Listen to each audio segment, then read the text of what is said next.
तो ये है हमारे पास टूल जो कि फेशियल हेयर रिमूवर के लिए है, और मेरे साथ इसकी एक कस्टमर मौजूद हैं जो इसको फ्रीक्वेंटली यूज़ करती हैं, तो वो अपना रिव्यू शेयर करेंगी।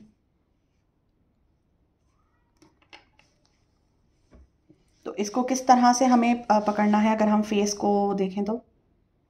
फेस के साथ अगर बाल हमारा नीचे की रुख पर है तो हम जो है इसको ऊपर की रुख पे चलाएंगे, यानी अप पे चलाएंगे। ये है हमारा, इस तरह से इसको अपवर्ड रब मोशन में करना है इसको ना करना जी, है, ठीक इसको है। रब करना है।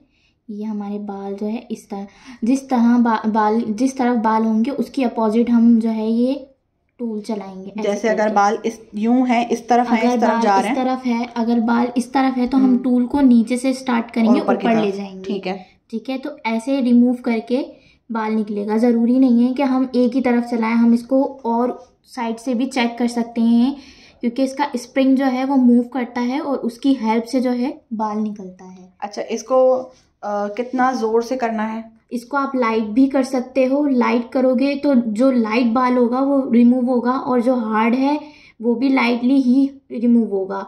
और अगर नहीं होता तो आप जो है स्पीड में भी कर सकते हो। ठीक है। और इसको करने के बाद कितने टाइम पे हेयर वापस आते हैं? ग्रोथ कितनी जैसे फ्रीक्वेंट आप होती है? पार्लर जाके थ्रेडिंग कराते हैं तो जितनी ग्रोथ उससे होती है उतनी ही ग्रोथ इससे होती है। बस मकसद ये है कि आप जो है हर हफ्ते जाते हैं, आपको जाना पड़ता है, ये आपके पास घर में मौजूद होता है टूल, और आप इसको यूज़ कर सकते हो घर में ठीक है, खुद थैंक यू से। So very much.